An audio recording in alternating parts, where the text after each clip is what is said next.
준비 찬송 한 장 하고 시작하도록 하겠습니다. 205장 한 장 합니다. 205장 1절과 4절만 부릅니다.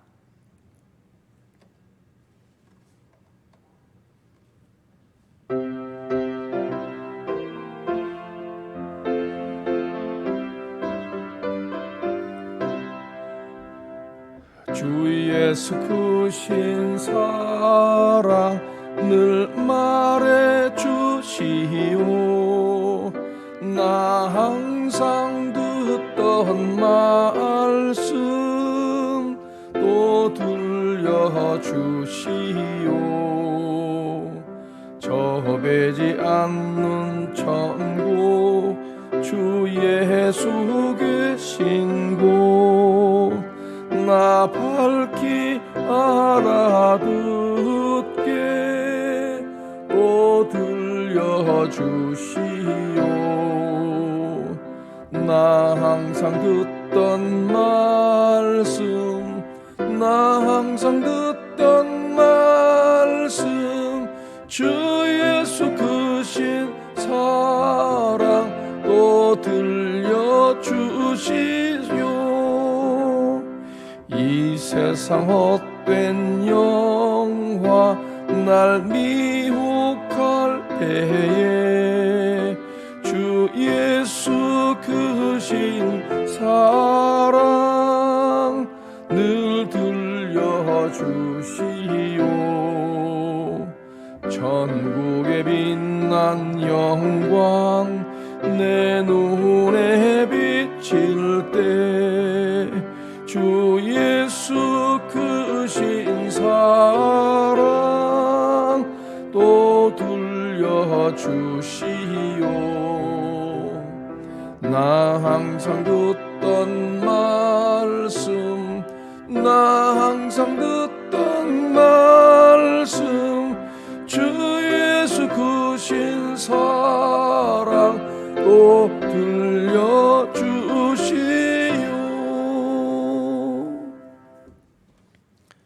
이제 미스바 특별 새벽기도의 첫째 날 예배를 시작합니다. 다 같이 사도신경 하시겠습니다.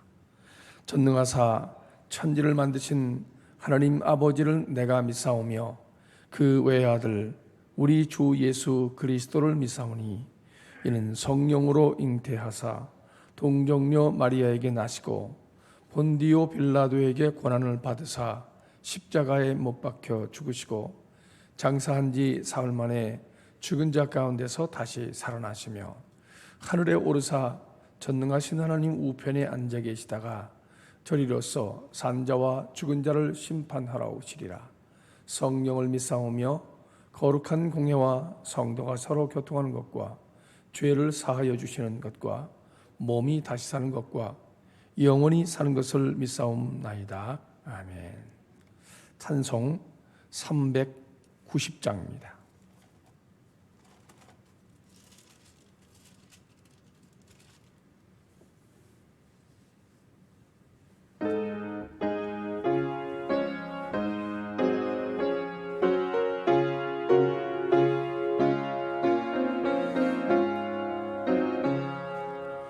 예수가 거느리시니 즐겁고 평안하구나. 주야의 자고 깨는 것 예수가 거느리시네. 주날 항상 돌보시고 날 친히 거느리시네. 주날 항상 돌보시고 날 친히 거느리시네. 때때로 괴로움 당하면 때때로 누리네. 공파 중에 지키시고 평안히 인도하시네. 주날 항상 돌 날 지니고 누리시네. 주 날 항상 돌보시고 날 지니고 누리시네. 내 주의 손을 붙잡고 천국에 올라가겠네. 괴로우나 즐거우나 예수가 거느리시네. 주 날 항상 돌보시고 날 지니고 누리시네.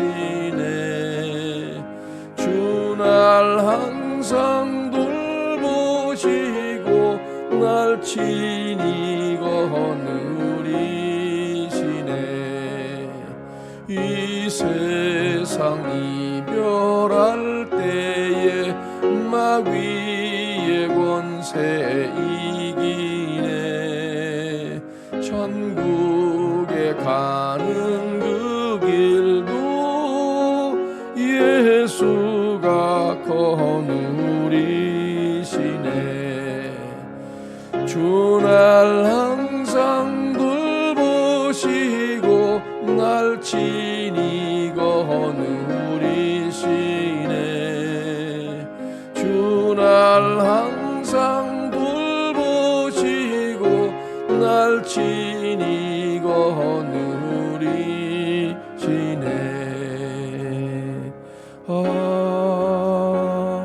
아멘.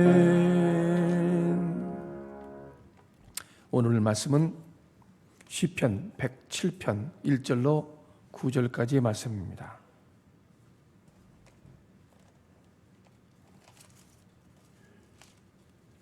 시편 107편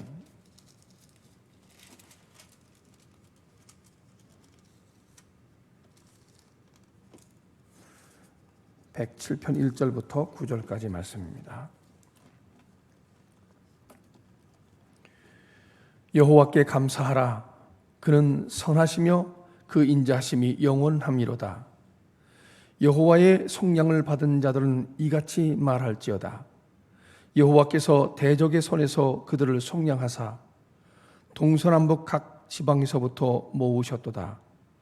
그들이 광야 사막길에서 방황하며 거주할 성읍을 찾지 못하고 줄이고 목이 말라 그들의 영혼이 그들 안에서 피곤하였도다. 이에 그들이 근심 중에 여호와께 부르짖음에 그들의 고통에서 건지시고 또 바른 길로 인도하사 거주할 성읍에 이르게 하셨도다. 여호와의 인자하심과 인생에게 행하신 기적으로 말미암아 그를 찬송할지로다. 그가 사모하는 영혼에게 만족을 주시며 줄인 영혼에게 좋은 것으로 채워주심이로다. 아멘. 오늘은 첫째 날 여호와께 감사하라는 제목으로 말씀을 나누겠습니다. 멕시코에 온천과 냉천이 가지런히 흐르는 아주 신기한 마을이 있습니다. 한쪽 개천에는요 부글부글 끓어오른 그 뜨거운 물이요 그 개천을 따라서 쭉 식어가면서 흘러내리고 있고요, 또 한쪽에서는 차가운 냉천이 솟아서 흘러내려갑니다. 여기 사는 이 마을에 있는 멕시코 여인들은 매우 행복하겠죠.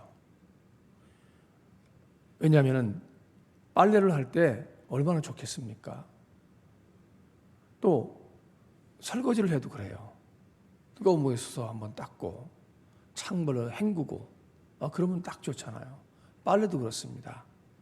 빨래 꽝지를 가득 빨랫감을 담고 가져옵니다. 그래서 온천에서 이 빨래를 거의 삶다시피 빨아요. 뜨거운 물에. 그리고 냉천에서 시원하게 깨끗하게 아주 헹구는 편리한 빨래를 하게 됩니다. 다른 저쪽에서는 끓여갖고 이렇게 할 수밖에 없잖아요. 근데 여긴 그냥 바로 자연 그대로 합니다. 기다릴 필요도 없습니다. 이 모습은 신기해서 많은 관광객들이 찾아오는 코스가 되었습니다.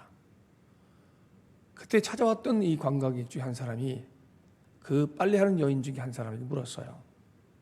아니, 이처럼 빨래를 더운 물과 찬물을 다 준비되어 있어서 할 수 있으니 얼마나 행복하고 얼마나 좋으냐. 그러니까 이 여인이 하는 말이에요. 천만에요 그러더래요. 뜻밖의 반응이었죠.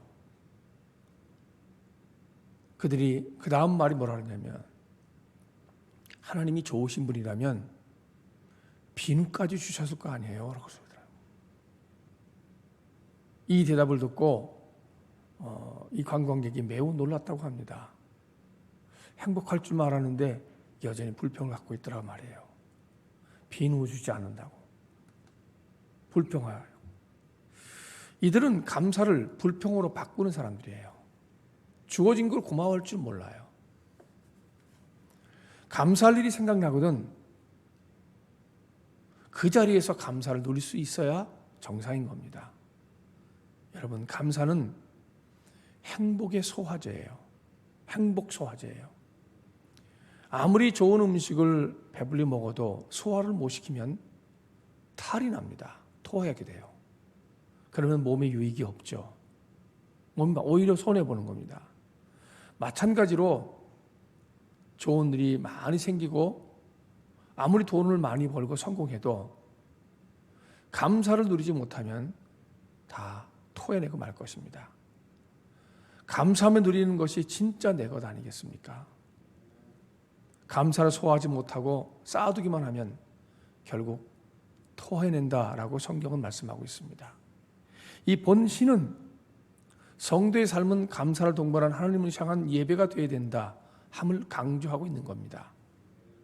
오늘 시편 기자는 바벨론 포로에서 돌아와 이 귀한 경험을 가진 백성들에게 하나님의 선하심 그리고 인자하심이 어떤 것인지 하는 걸 열거하면서 여호와께 감사하라 라는 명령으로 시작합니다. 오늘 본문 1절로 갑니다. 여호와께 감사하라. 그는 선하시며 그 인자하심이 영원하미로다. 여기에 감사하라는 히브리 원어는 호두라고 해요. 찬양하다, 고백하다 하는 뜻입니다. 하나님께서 행하신 과거의 일뿐만 아니라 앞으로 일어날 미래와도 연관시켜서 계속 감사하고 그 이름을 불러서 고백하라는 얘기예요. 찬양하라는 얘기입니다. 그러면 여호와께 감사해야 될 까닭, 그것이 무엇일까요? 첫째로 우리를 건져주시니 감사한 거예요. 죄에서 건져주시고 노예의 상태에서 건져주시고 위기에서 건져주시고 각종 어려움에서 건져주시는 거예요. 그 아저씨는 나를 흘낏 보고는 그냥 지나쳐갔다. 그러더니 다시 돌아와서 내게 깨엿 2개를 내밀었다. 순간 그 아저씨와 나는 눈이 마주쳤다. 아저씨는 아무 말도 하지 않고 잠깐 미소를 지어보며 말했다. 괜찮아. 무엇이 괜찮다는 건지 몰랐다. 돈이 없이 깨엿을 먹어도 공짜로 먹어도 괜찮다는 것인지 그것이 괜찮은 것인지 아니면 이렇게 목발을 짚고 사는 나의 모습이 괜찮다는 것인지 하지만 그건 중요치 않다. 중요한 것은 내가 그날 마음을 정했다는 것이다. 이 글은 수필가 장영희 씨의 에세이 살아온 기적, 살아갈 기적에 대한 나오는 그런 한 소절이에요. 엿장수 아저씨가 소아마비 장애가 있는 어린 소녀에게 건넨 괜찮아 라는 덕담이 이 소녀가 일생을 사는 동안 단단히 붙잡고 사는 천금과 같은 격려의 말이 되었다는 말이에요.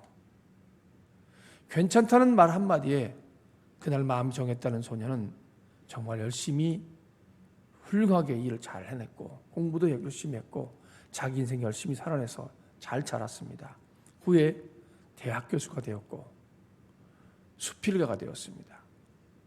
이 장영희 선생은 어둠 속에서 방황하고 있는 사람들에게 빛을, 절망 속에서 신음하고 있는 사람들에게 자기 자신을 통하여 희망을 보여주었습니다. 극심한 장애와 3번에 걸친 암덩어리와의 싸움, 그러는 가운데서도 몸에 기운을 잃지 않았고 웃음을 잃지 않았고 밝고 긍정적인 태도로 삶을 산 그는 사람들에게 정말 감동을 주는 보석과 같은 글을 남겼습니다. 이렇게 말합니다. 그는 기적이란 먼 곳에 있는 것이 아닙니다. 아프고 힘들어서 하루하루를 어떻게 살아갈까 노심초사하며 버텨낸 나날들이 바로 기적입니다. 살아온 기적이 살아갈 기적이 됩니다. 저는 마지막 이 문장이 기억이 좀 눈에 확 들어옵니다. 가슴에 닿습니다. 살아온 기적이 살아갈 기적이 됩니다 라는 말이에요. 여러분 따라하시기 바랍니다. 살아온 기적이 살아갈 기적이 됩니다. 평생 장 교수가 자신을 사랑하고 역경을 당당하게 개척한 힘은 신앙이었다고 말합니다. 신앙은 하나님을 신뢰하는 것입니다. 그는 그 신앙의 길을 온전하게 갔습니다. 신앙은 그를 지탱해 주는 힘이었어요. 삶은 평탄한 길만 있는 것은 아닙니다.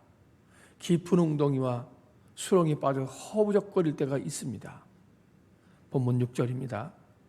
이에 그들이 근심 중에 여호와께 부르짖음에 그들의 고통에서 건지시고, 이스라엘 백성들이 근심 중에 여호와께 부르짖었을 때 기도를 듣고 한 번만 구원해 주신 것이 아니라 지속적으로 그들에게 구원을 베푸셨음을 나타내고 있는 겁니다. 여러분, 하나님은 기도하는 것보다 더 풍성하게 응답하시는 분이십니다. 아무리 악한 죄일지라도 하나님께 죄를 자백하고 회개하면 우리를 건져주시고 죽음과 저주에서 우리를 구해주시는 겁니다. 뿐만 아니라 부르짖어 기도하면 응답하시고 놀라운 역사를 이루시는 것입니다. 그러므로 인생의 모든 골짜기와 험난한 산길과 울퉁불퉁한 고난의 길을 평탄케 하시며 구원을 체험케 하시는 우리 여호와 하나님께 감사하실 수 있는 여러분 되시길 바랍니다. 둘째로 인도하시니 감사해야 합니다. 잭 캔필드라고 하는 분이 있어요.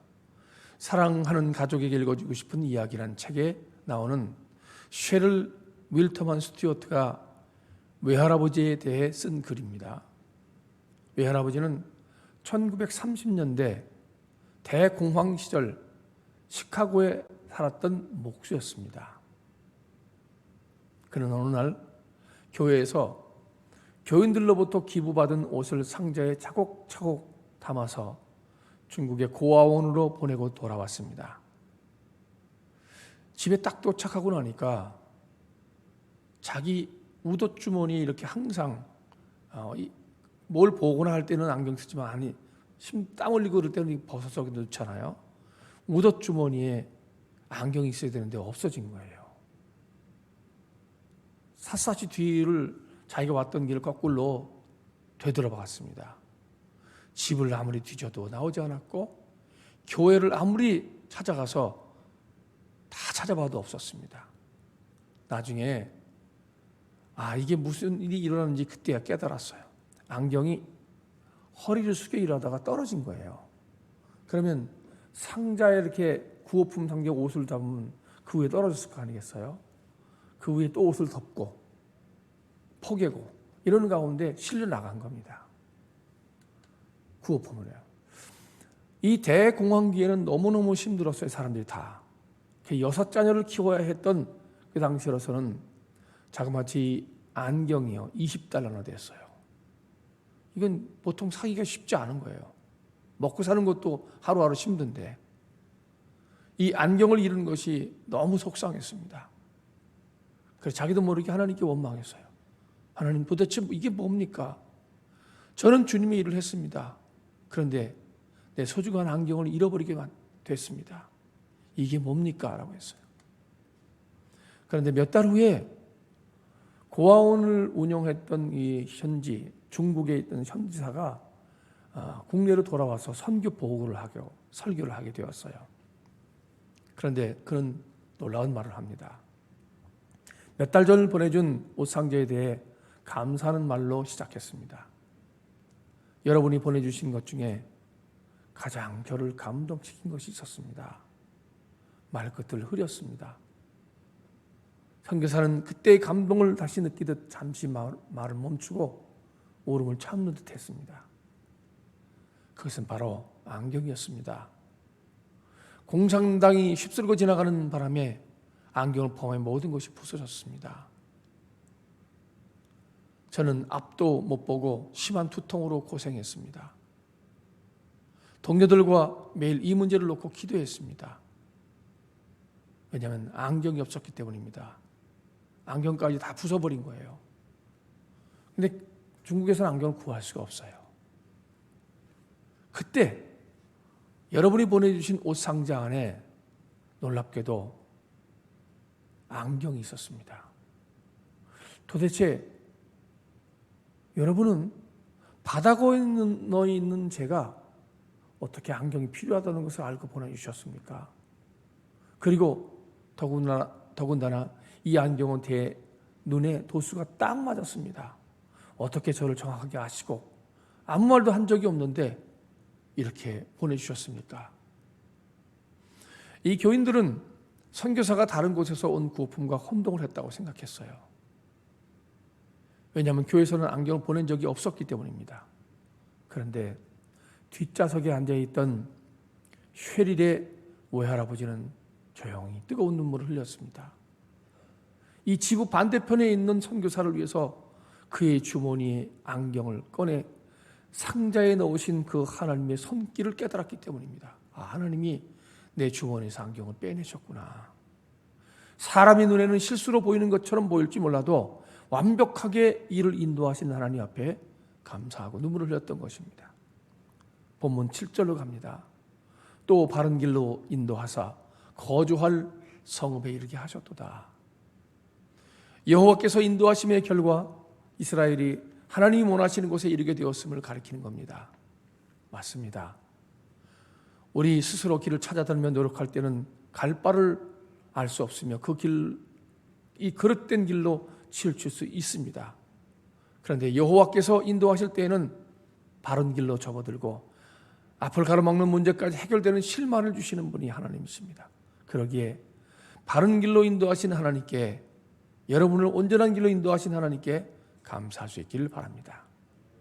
마지막 세 번째로 채워주시니 감사하라 하고 있습니다. 인도에서 전해 내려오는 이야기입니다. 어느 마을에 2개의 물동이를 쥐고 매일 물을 나르는 지게꾼이 있었습니다. 이렇게 지게가 있으면 물동이가 이렇게 있잖아요. 자꾸 하는데 2개의 물동이가 있는데 이 물동이 중 하나는 완전하고 깨끗한 거예요. 물이 흐르질 않아요. 다 새지 않습니다. 근데 그 중에 하나는요, 금이가 있어요. 그래서 물을 나를 때쯤은 물이 주르륵 흘러요. 물이 주르륵 흘러갑니다. 새는 거죠. 그 물동이를 쥐고 목적지를 향해서 갑니다. 그러면 가득했던 물이 그 새는 물동이에서는 반밖에 안 남아요. 그러자 깨든 물동이는 자신을 부끄러워하며 지게꾼에게 볼평하듯 말합니다. 금간대 옆구리를 항상 그냥 놔두고 그렇게 불을 기르면 어떡해요? 물이 절반밖에는 남지 않잖아요. 그러자 지게꾼은 다음과 같이 대답했다고 합니다. 우리가 지나간 길을 한번 자세히 봐라. 네가 흘린 길을 따라서 쭉 가보면 거기에 꽃들이 쫙 피고 있는 걸 보지. 네 깨어진 틈에서 흘러나온 그 물 덕분에 길가의 꽃들이 아름답게 피었지 않니? 깨진 물동이는 자신에게 물을 길어오는 것 외에 더 큰 존재의 의미가 있다는 것을 비록 깨달은 거예요. 여러분, 우리를 향한 하나님의 기쁜 뜻을 우리는 처음엔 잘 알지 못합니다. 그래서 감사할 제목도 없고 원망스러운 일만 가득하는 것 같아도 우리를 향한 하나님의 계획이 놀랍다는 것을 믿는다면 우리의 약함, 우리의 부족함, 이것이 오히려 감사의 조건이 될 수 있음을 깨닫는 저와 여러분이 되시길 바랍니다. 다시 본문 9절로 갑니다. 그가 사모하는 영혼에게 만족을 주시며 줄인 영혼에게 좋은 것으로 채워주심이로다. 하나님은 사모하는 영혼을 만족해 하시고 줄인 영혼에게 좋은 것으로 채워주십니다. 갈급한 영혼에게 인자를 베푸시는 여호와 하나님의 모습입니다. 하나님은 우리를 구원하기 위해 세상 그 무엇보다도 귀한 아들을 내어주신 분 아닙니까? 그 아들을 내어주신 이가 다른 무엇이 아깝겠습니까? 아들을 우리에게 주셨다는 것은 다른 모든 것도 주실 준비가 됐다는 뜻이 아니겠습니까? 그렇기 때문에 하나님은 사모하는 자에게 가장 좋은 것으로 채워주시고 그 영혼까지 만족해 주신다고 했습니다. 항상 좋은 것으로 채워주시는 하나님, 그분을 바라보며 감사하는 여러분 되시길 바랍니다. 여러분, 하나님은 그 역사하심이 완벽합니다. 그러므로 그리스도인은 어떤 상황에서도 여호와께 감사해야 합니다. 최악의 상황에 놓였다 할지라도 하나님께 감사하십시오. 위급한 상황에서도 구해주시는 여호와 하나님의 은혜에 감사하시는 여러분 되시기 바랍니다. 앞이 캄캄한 상황에서도 바른 길로 인도하시는 여호와의 은혜에 감사하시기 바랍니다. 그리고 어려운 상황 가운데서도 가장 좋은 것으로 채워주시는 하나님의 은혜에 감사하며 나아가는 복된 성도들 여러분들이 다 될 수 있기를 주님의 이름으로 축원합니다. 생각해 볼 질문입니다. 오늘의 생각해 볼 질문입니다. 하나님께 감사할 제목은 무엇이 있습니까? 여러분에게 감사할 제목이 있습니다. 가만히 여러분이 묵상하고 집에 가서 여러분 적어볼 수 있길 바랍니다. 둘째, 하나님이 인도를 경험한 기억을 떠올려 봅시다. 또 앞으로 인도하실 하나님을 신뢰하기 위해 우리는 무엇을 해야 할까요? 하나님의 인도를 경험한 기억, 이것을 떠올려 보시기 바랍니다. 오늘의 기도를 보겠습니다. 하나님께 부르짖을 때 주님은 구원을 베푸시는 줄로 믿습니다. 하나님의 인도하심을 기대하며 간절히 기도하게 하옵소서. 둘, 내 영혼에 갈급함이 있습니다. 먼저 하나님을 향한 감사로 내 입과 생각을 채우게 하옵소서. 그리고 여러분 페이지 자료를 보면 3페이지에 공동의 기도 제목이 있습니다. 날마다 이것을 놓고 여러분 함께 기도하겠습니다. 미스바 특별 새벽교회 공동 기도 제목입니다. 하나, 성전 예배 회복을 위하여. 둘, 감사의 신앙의 회복을 위하여. 셋, 굳건한 믿음을 위하여. 넷, 영적 회복을 위하여. 다섯, 나라와 민족을 위하여. 여섯, 코로나19의 극복과 그것의 소멸을 위하여. 일곱, 아픔과 어려움을 겪는 성도들을 위하여. 여덟, 개인과 가정의 기도 제목을 놓고 그것을 위하여. 이렇게 놓고 함께 여러분이 기도할 수 있기를 바라겠습니다. 우선 먼저 기도합니다. 자비롭고 은혜로우신 하나님 감사합니다. 믿음으로 사는 하나님의 거룩한 백성들입니다. 오늘 우리가 어려운 때를 맞아 하나님께 마음 놓고 와서 예배하고 교제하고 또 교육받으며 선교하고 전도하는 일을 우리가 온전히 할 수는 없지만 우리 자신의 신앙을 다지기 위해서 미스바 특별 새벽 기도회를 맞습니다. 이렇게 찾아오신 분도 있고 영상으로 참여한 분도 있습니다. 하나님, 이들 가운데 함께해 주셨고 오늘 우리가 드리는 기도를 기억해 주시옵소서. 감사의 신앙을 회복하게 하시고 뜨거운 열정의 믿음을 회복하게 도와 주옵소서. 우리는 주 앞에 간구할 것이 많이 있사오니 이 모든 간구를 들어주셔서 주님의 영광과 축복과 응답으로 입혀 주옵소서. 찾던 날에 드리는 모든 예배와 기도가 주 앞에 올려질 줄 믿고 감사하며 예수 그리스도의 이름으로 기도하옵나이다. 아멘. 하늘에 계신 우리 아버지여, 이름이 거룩히 여김을 받으시오며 나라가 임하옵시며 뜻이 하늘에서 이룬 것 같이 땅에서도 이루어지이다. 오늘 우리에게 일용할 양식을 주옵시고 우리가 우리에게 죄 지은 자를 사하여 준 것 같이 우리의 죄를 사하여 주옵시고 우리를 시험에 들게 하지 마옵시고 다만 악에서 구하옵소서. 나라와 권세와 영광이 아버지께 영원히 있사옵나이다. 아멘.